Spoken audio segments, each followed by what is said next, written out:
Neige et Teresa ont reçu l'attaque de Licht de plein fouet, mais Teresa est la plus atteinte par l'attaque.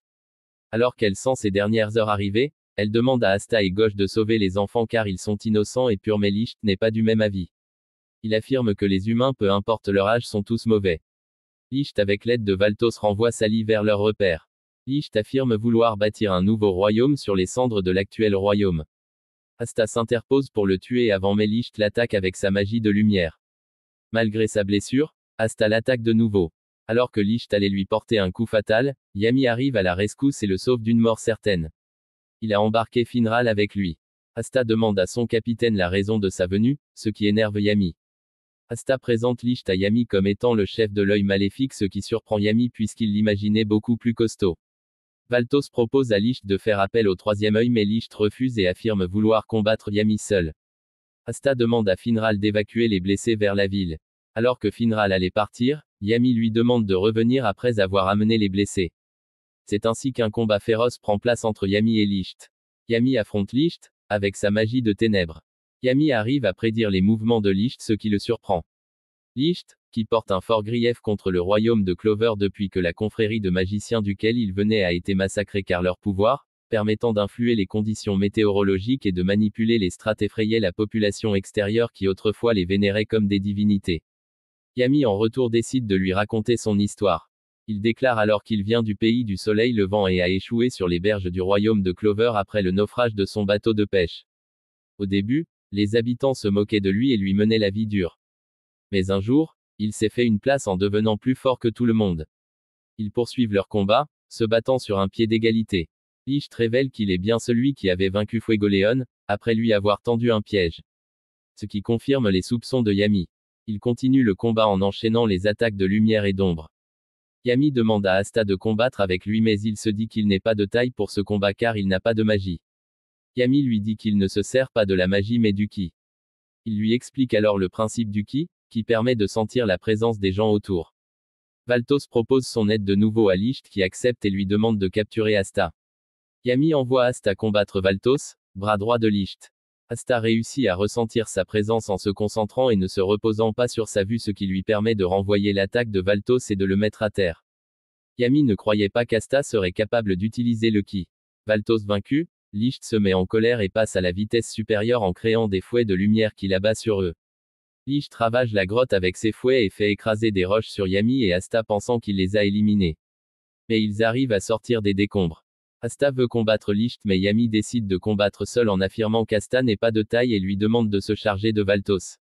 Yami déchaîne sa force et attaque Licht puis ils poursuivent le combat. Licht avec sa magie contre-attaque aussitôt mais Yami arrive à parer ses attaques. Ils s'échangent des coups à une vitesse fulgurante. En voyant le grimoire de Licht, Yami suppose qu'il est de Clover et se demande la raison qui le pousse à attaquer son pays. Licht l'attaque par derrière mais Yami arrive à le contrer.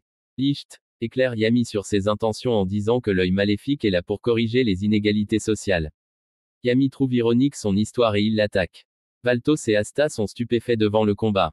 Alors qu'Asta charge sur Valtos, ce dernier crée des portails magiques par lesquels il lance des rayons magiques pour attaquer Asta de toutes parts. Quelques-unes de ses attaques arrivent à l'atteindre. Au début sur la défensive, Asta se concentre et jette ses épées puis contre-attaque en se jetant dans l'un des portails de Valtos, ce qui le téléporte à proximité de ce dernier et lui permet de l'assommer avec ses poings. Licht attaque Yami par derrière mais il absorbe son attaque avec un trou noir, ce qui permet à Yami de lui porter un coup. Licht avoue à Yami qu'il est la deuxième personne capable de le vaincre après Julius. Finral a terminé de ramener tout le monde en ville. Gauche et Teresa sont pris en charge par des mages soigneurs mais Gauche demande de soigner Teresa avant de s'occuper de lui. Teresa ouvre les yeux et transmet son mana à Gauche, puis elle tombe dans les vapes. Neige transmet aussi son mana à Gauche car il veut se repentir, ce qui pousse les enfants à en faire de même. C'est ainsi qu'il se souvient des conseils de Yami. Gauche demande alors à Finral de le renvoyer dans la grotte pour repartir au combat. Il voulait refuser mais il a fini par accepter. Licht prépare une attaque ultime, comptant sur la vitesse de sa magie de lumière pour surpasser les ténèbres de Yami. Ce dernier sent bien qu'il va cette fois avoir du mal à absorber la prochaine attaque de Licht. Soudain, Gauche et Finral arrivent. Gauche crée un grand miroir magique qui renvoie le rayon de lumière lancé par Licht, qui encaisse alors sa propre attaque de plein fouet. Ce qui met Licht à terre. Dans le repère de l'œil maléfique, Sally se fait soigner. Yami dit qu'il est content de voir Gauche même s'il lui a un peu volé la vedette.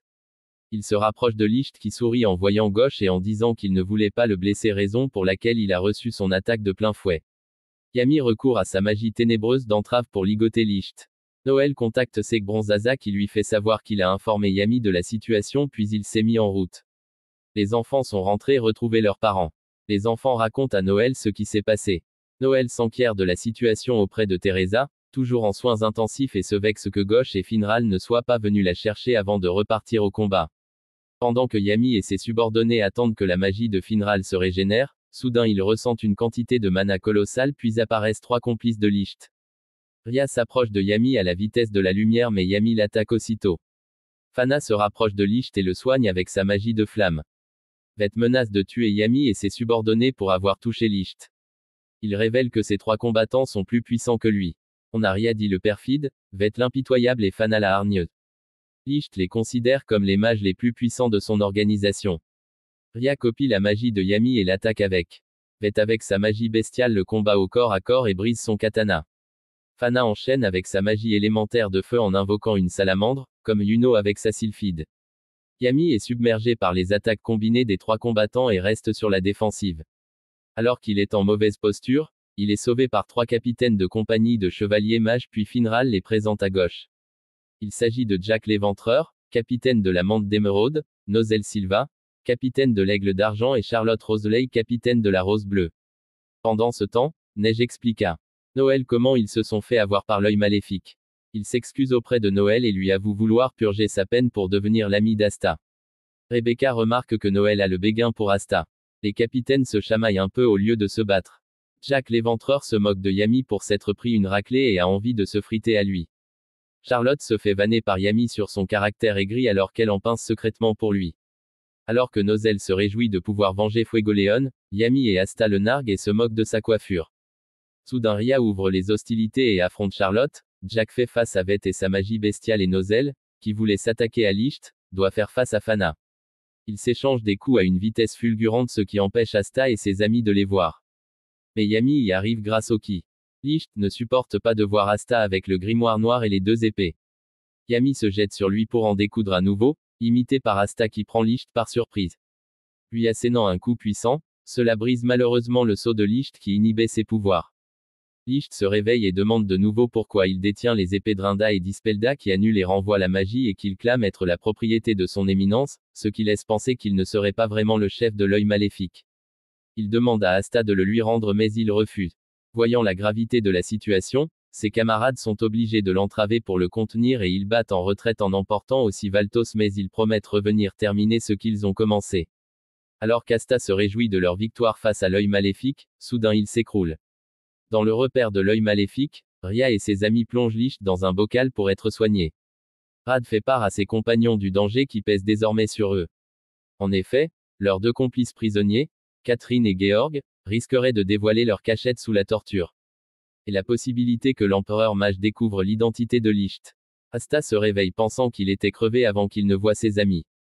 Mimosa lui fait un câlin ce qui frustre Noël qui pousse Asta. Ses amis lui expliquent qu'il a dormi pendant une journée entière. Il lui explique tout ce qui s'est passé après son évanouissement et il remercie Mimosa de l'avoir soigné. Klaus le félicite pour ses prouesses mais Yuno pense en faire mieux. Pendant ce temps, Gauche rend visite à Teresa qui se remet peu à peu. Gauche lui avoue qu'il est heureux que rien ne lui soit arrivé. Asta aussi vient lui rendre visite et en profite pour s'amuser avec Marie, ce qui énerve Gauche. Rebecca prépare un festin pour Asta qui se régale avec joie. L'enfant à qui Asta avait prêté sa cape vient vers lui et le lui rend. Rebecca embrasse Asta pour le remercier d'avoir sauvé ses frères, ce qui laisse Noël sans voix. Asta et ses amis rentrent à leur repère où Mania organise un concours de bouffe en l'honneur de Asta. Certains voulaient refuser d'y participer mais Mania leur dit que c'est obligatoire. Yami annonce le début du concours. Finral se fait éliminer en premier, suivi par Mania, Gauche, Noël et Vanessa. Le match final se joue entre Asta et Charmy. Mais c'est Charmy qui remporte la finale. Soudain Yami reçoit une lettre dans laquelle Julius convoque les capitaines de compagnie de chevaliers, ainsi qu'Asta. Une fois à la cité royale, ils sont accueillis par le bras droit de Julius, Marx François. Tandis que les capitaines attendent dans une salle, Asta suit Marx dans le donjon où Julius l'attend. Marx lui annonce que leur dernière mission pourrait leur valoir 10 étoiles. Il révèle à Asta qu'il soupçonne l'un des capitaines d'être un traître, ce qui surprend Asta. Dans la salle d'interrogatoire, Julius lui demande de dissiper l'enchantement qui verrouille les souvenirs de Catherine et Georg. Asta s'exécute, ce qui semble être un succès. Marx utilise ensuite un sort pour consulter directement leurs souvenirs, passant outre toute tentative de mensonge. Pendant ce temps, les capitaines de compagnie de chevaliers mages se raillaient les uns les autres en attendant. Voyant comment l'air est tendu entre les capitaines, Rie, le capitaine de la serre turquoise, tente de faire des blagues pour détendre un peu l'atmosphère. Soudain William Vengeance fait son entrée tout en s'excusant de son retard. Julius fait venir les capitaines dans la salle d'interrogatoire car il compte leur annoncer qui est le traître parmi eux. Traître qu'il a pu démasquer grâce à Asta et Marx.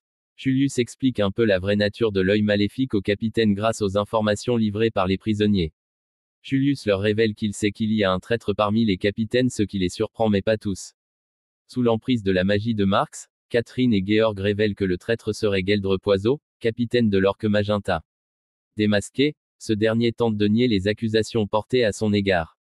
Voyant que son accusation ne surprend aucun capitaine, il utilise son sort d'invisibilité et insensibilité à la magie et crée des soldats magiques pour occuper les capitaines pendant qu'ils fuient. Il s'enfuit en pensant être le plus fort et le plus malin des chevaliers mages.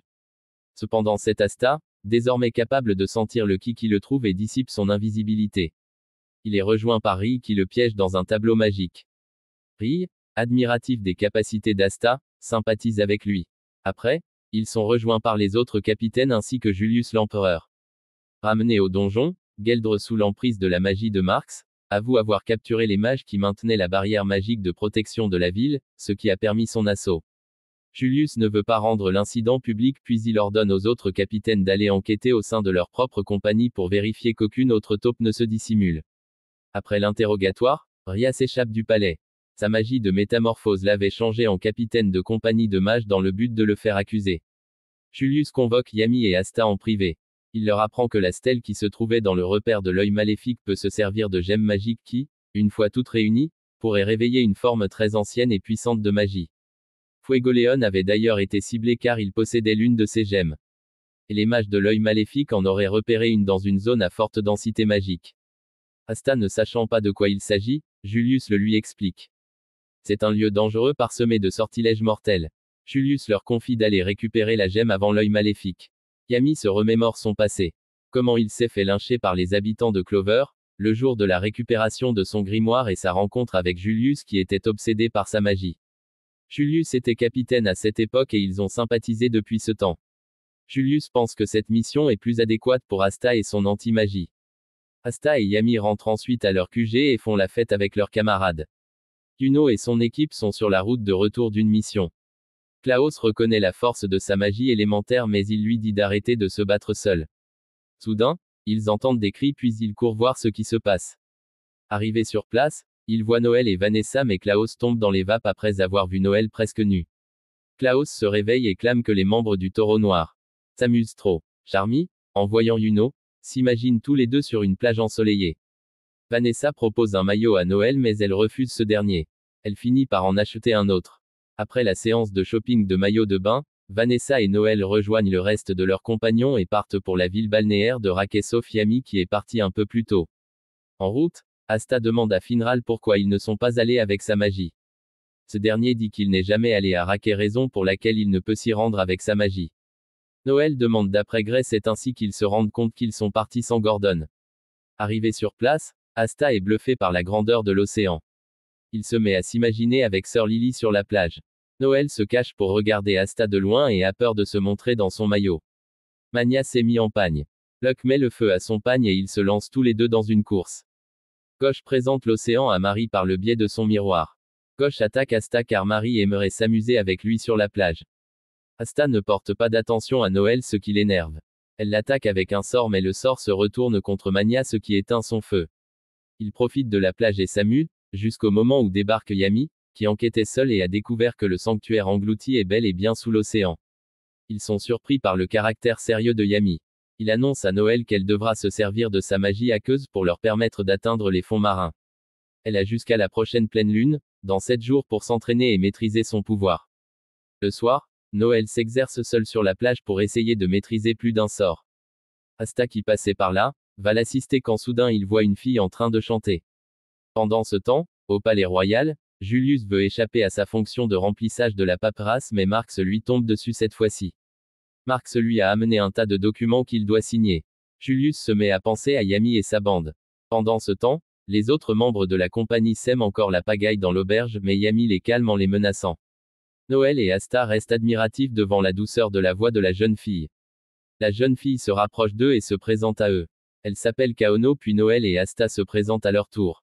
Ils discutent et font connaissance. Kaono veut se lancer dans la chanson grâce à son chant magique et devenir une célèbre pop star mais Asta et Noël ne savent pas de quoi elle parle.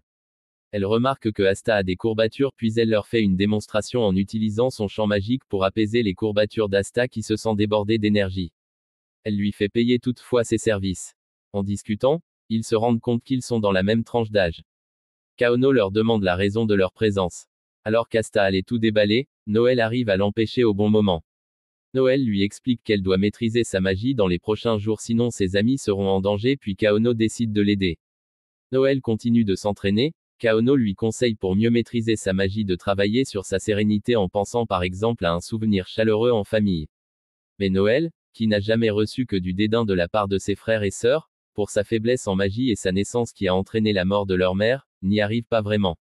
Kaono l'aide toutefois à régénérer son mana pour continuer sans relâche son entraînement. Le dernier soir, Asta suggère à Noël de lâcher complètement son mana plutôt que d'essayer de le contenir comme elle l'avait fait par le passé. Elle tente le coup, mais elle se sent totalement submergée par son sortilège. Alors qu'elle baisse les bras, tous les autres membres de sa compagnie viennent la soutenir. Elle prend conscience que c'est avec eux qu'elle a commencé à vivre des moments heureux et parvient à réaliser son sort l'antre du dragon marin, une bulle aqueuse stable. Mais elle perd sa concentration et son sort se dissipe. Pendant qu'elle chute, Asta la rattrape et la félicite mais elle lui met une gifle. Kaono s'éclipse et retourne au sanctuaire magique sous-marine.